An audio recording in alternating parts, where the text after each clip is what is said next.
Islam and Christianity share a lot of similarities. The prophets is one of them. However, the stories of the prophets in the Quran and also in the Bible can be very, very different. Now, I have watched a lot of FTD Facts video before, and I found that their level of research is quite good. And this is why I'm interested to watch this video titled 10 Prophets in both the Quran and the Bible. I'm interested to see whether they pick up on the differences or not, and without further ado, let's go and watch.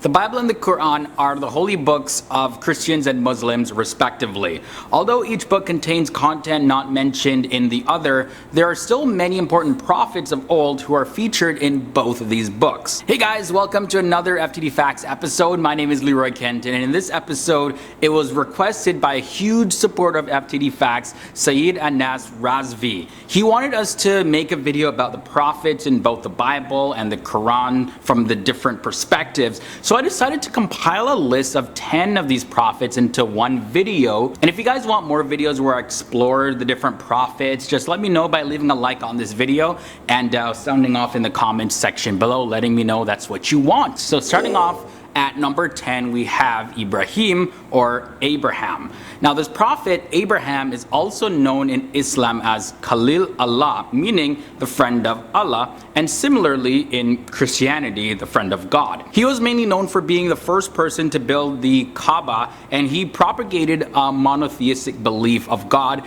and was the father of Isaac and Ishmael. Now Isaac gave birth to the Jewish nation, and Ishmael gave birth to the Arab nation. At number 9, we have the prophet Musa, or Moses. And by the way, throughout this episode, I'm probably going to be using the English pronunciation because that's what I'm familiar with, just letting you know. Moses received the Torah from God, and he was sent to confront Pharaoh, who considered himself to be a god, and he commanded the people of Israel to be released from slavery out of Egypt. God used Moses to deliver them out of there. Yunus is up next, known as Jonah, and Jonah was sent to warn the people of Nineveh to turn away from their evil ways and turn back to God.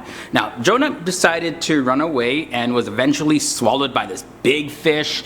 He repented and he was eventually spit out by the fish on dry land. So after that, Jonah, of course, learned his lesson. I ain't running from God no more. I'm just going to do what he says. And he ended up delivering the message to the people of Nineveh. And yet they did turn back to God. So far, all the prophets mentioned those with basic similarities in terms of the storyline. I wonder will there be any prophet where the storyline is quite different between Quran and the Bible in this list. The prophet Nuh is up next, and that's equivalent to the name Noah. So the prophet Noah preached for many years that there's going to be this massive flood that was coming to the earth. So he ended up building this ark that protected him and his family from this severe flood that was sent to punish humanity for all of their unholy thoughts as well as their evil actions. Another prophet appearing in the Bible and Quran is Yaqub. It sounds familiar to people that may not know that name? Yeah, that's the prophet Jacob. Jacob is also part of the family of Abraham. So Abraham was his grandfather, and his father was Isaac, and Jacob was the father of the 12 tribes of Israel. Now, during the life of the prophet, God had changed his name from Jacob to Israel, and that's where the term children of Israel comes from. Halfway in, we have the prophet Ayub, known as Job in the Bible. Now, Job suffered for a long time and was greatly tested by God, but yet he remained very true to his faith. Job showed that no matter how much a person is going through in life, whether it's severe sickness or ridicule from loved ones or even the loss of loved ones or whatever it may be, you can make it through if you hold on to your faith and never let your circumstances affect your faith. Dawood comes in at the number 4 spot, and that is David. So David was the second king of Israel, and in the Quran and the Bible, he received the divine revelations of the book of Psalms. This book contains songs and poems, as well as instructions for people on how to live great lives, as well as it contained quite a bit of prophecies inside of there. Suleiman comes at number 3, and Suleiman, of course, is Solomon. One of the most well-known prophets, is the son of King David. Solomon also became a king of Israel in place of his father David, and God blessed Solomon with tremendous amounts of wisdom, and he had the ability to speak to animals and to command jinn and do all sorts of amazing things. He was considered to be the wisest and perhaps even the wealthiest ruler that has ever existed in the world. About the ability to talk to jinn, is it the same in the Bible? I'm assuming it is the same because it doesn't notify that it is different, but yeah. Number 2 is Yahya, or John the Baptist. John the Baptist's birth was foretold to his father Zechariah by the angel Gabriel, and as he grew up, God gave him more and more wisdom, and he was encouraged to hold on to the scriptures. John was a prophet who would announce the arrival of Isa, or Jesus. And great segue to number 1, because we do have Jesus up next. Jesus, or Isa as he's called in the Quran, is the son of Mary, aka Maryam, and he is pretty much the miracle of the prophets because he was born without an earthly father. Although Muslims and Christians have differing views of the nature of Jesus, both the Quran and the Bible mention Jesus a lot, and both recognize him as the messenger of God sent to guide the people to a life of love for God as well as love for humanity, and a life filled with good deeds.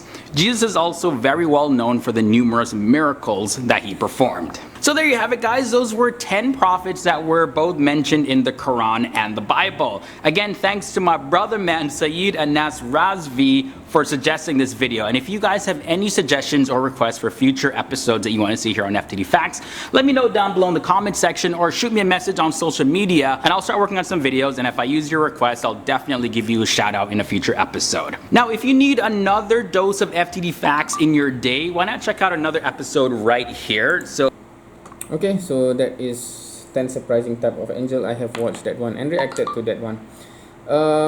Yeah, so I'm interested to see, because the way I'm not sure whether there are more Muslim or Christian that watch this channel. I'm assuming Muslim because the request is from a Muslim, and the way he tailored the storyline or narrative kind of leaning towards a Muslim audience, I think, in my opinion.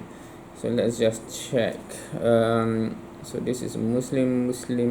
So I think these are all okay. This is Israel then. So that's the Jew, perhaps. Zionism is okay. Most of them is Muslim. I'm not sure. Is there many Christian that watch this video? What's your religion, man? You are really knowledgeable. What's knowledge? Oh, what is that? I think it's knowledgeable. Research, yeah. So I think he thought his religion there. Oh, FTD speaks. He talks his religion there. Perhaps I should watch that one. But anyway, so that is quite interesting in terms of. Yeah, but this 10, is it 10 prophets? Is this 10 prophets quite well known to be similar, right? Because I'm not sure whether I was hoping, but I wanted to see if the same prophet that have quite a drastically different narrative or storyline in the two. Of course, Jesus have a different connotation in both of the holy books, right? But other than that, I think there are some striking difference in terms of the story about those prophets in both books, right? But anyway, interesting nonetheless, and that's the video for today. Thank you for watching. See you next time.